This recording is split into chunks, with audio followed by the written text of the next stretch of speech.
Yun mga kaibigan, bagi maglalaga tayo ngayon ng buto-buto tsaka karne. Bali hinugasan ko na, tapos nilagyan ko na rin ng asin, tapos nilagyan ko ng mineral water at sinalang ko na.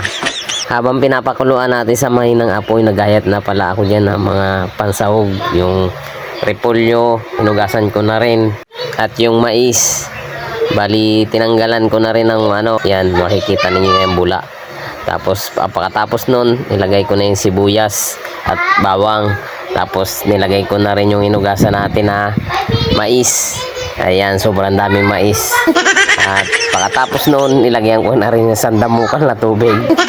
Tapos nilagyan ko na rin ng pure cubes tsaka asin. So hinintay lang natin na malambot yung mais. At nilagyan natin ng repolyo. Hinintay lang natin na malantay yung repolyo. At ayan na, ready to plate na. At pwede nang chibugin.